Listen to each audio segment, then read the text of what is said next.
Hi, today we're going to learn how to use VPN to stay secure and private online. Wow, this is a tough job. Just kidding.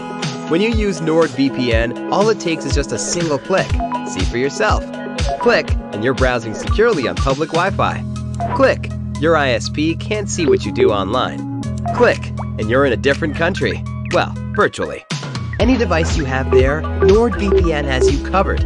Everything else is just details. But if you care to know more, NordVPN has more than 5,000 servers all over the world. It protects your sensitive data with advanced encryption, shields you from malware and phishing sites, and keeps no logs of your online activity. Click link in the description and get 68% discount for your first order. Setting up the paracord. Gather your materials.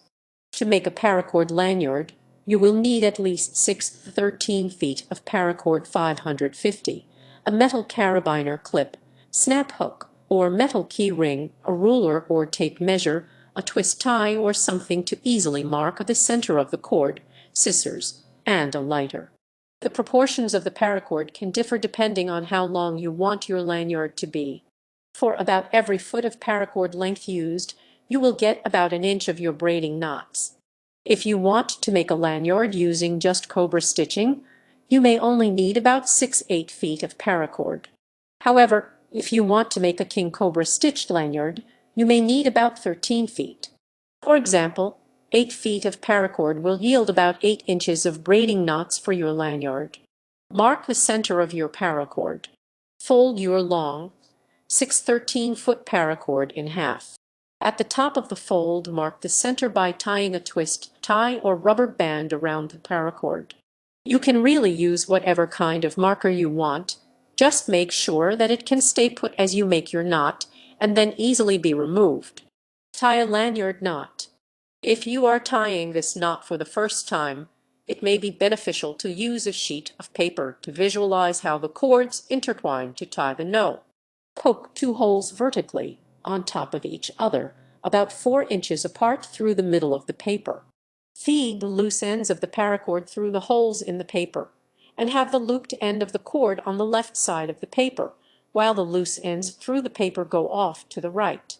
Pull the cords all the way through the paper so there is no visible loop hanging on the left side, but rather the loop is flush against the paper. You will need about a 2-inch loop by the time you're finished with the knot, so having the cords pulled flush against the paper can help you achieve this. Lay the paper flat on a table.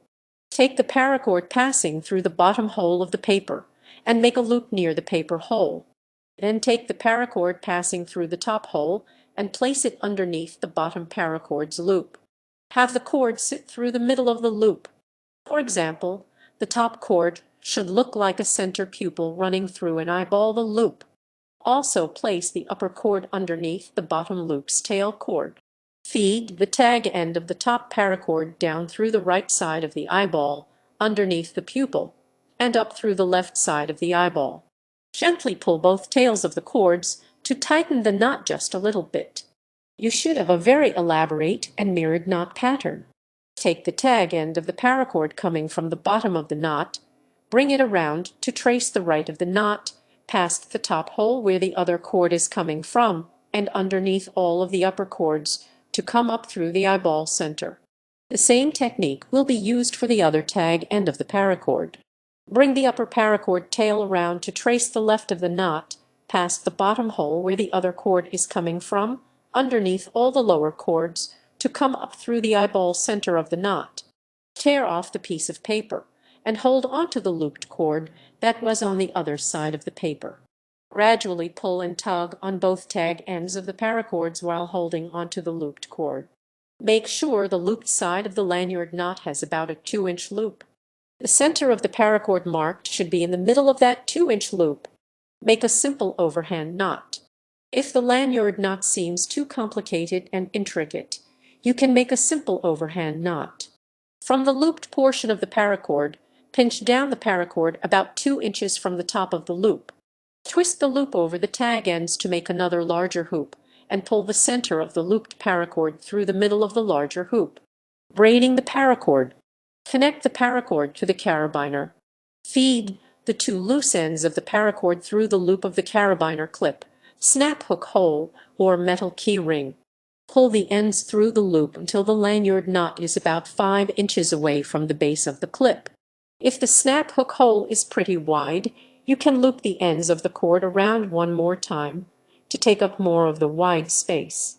Cobra stitch the paracord. The two insides of the paracord are the two cords you will be knotting to create the cobra stitch. You will be knotting onto the two center cords running 5 inches down from the base of the carabiner. Take the left-hand paracord and fold it to the right, over and across the two center cords. Then take the right-hand paracord and pass it on top of the tail end of the left side paracord, under the two center cords, and up through the loop created by the left-hand paracord. Then pull the loose ends tight. To make the next knot, follow the same instructions, except reversed to the other side. Take the right-hand paracord and fold it to the left across the two center cords. Then take the left-hand paracord and pass it on top of the tail end of the right side paracord, under the two center cords, and up through the loop created by the right-hand paracord. Then pull the loose ends tight. As you continue to knot, you are going to alternate which side of the paracord gets crossed over the two center cords to make the first loop. For example, for the first knot, you made the loop starting with the left-hand paracord. For the next knot, start the loop with the right-hand paracord. For the knot after that, start the loop with the left-hand paracord, and so on and so forth. Keep cobra stitching over the two center cords until you get 11 knot bumps on each side of the lanyard. If this lanyard is satisfactory to you, you can cut off the excess pieces and melt the loose ends to the rest of the paracord. However, if you want to use up the rest of your paracord, you can do a king cobra stitch. King cobra stitch the paracord. A king cobra stitch uses the same technique as a cobra stitch. It is just done on top of an existing cobra stitch and makes the lanyard a bit thicker. Continue cobra stitching the paracords back toward the carabiner end using the same alternating sides stitching technique you used earlier. Begin by making the first loop with the paracord that has just gone under a loop. You can tell which paracord this is by looking at the sides and seeing which paracord is coming out underneath a bump loop on the lanyard. While making the king cobra stitches, you may need to use your fingers to push the knots up toward the top to make them even. However, the king cobra stitch sides will naturally end up matching up with the spaces in between the original cobra stitches. Cut and melt the loose ends. When you are finished king cobra stitching all the way back down to the end of the carabiner, cut off the loose ends of paracord. Leave about 1/4 inch space on the snipped ends. Melt each snipped end with a lighter, using the lower, darker part of the flame to melt the paracord rather than burn it. After about 5 minutes 10 seconds of melting the paracord end, push the paracord against the rest of the lanyard with the metal part of your lighter. This will help cool the melted paracord and connect the melted end to the rest of the lanyard. Do this same melting procedure for the other snipped end of the paracord. When both loose ends of the paracord are melted and secure, you are ready to use your paracord lanyard.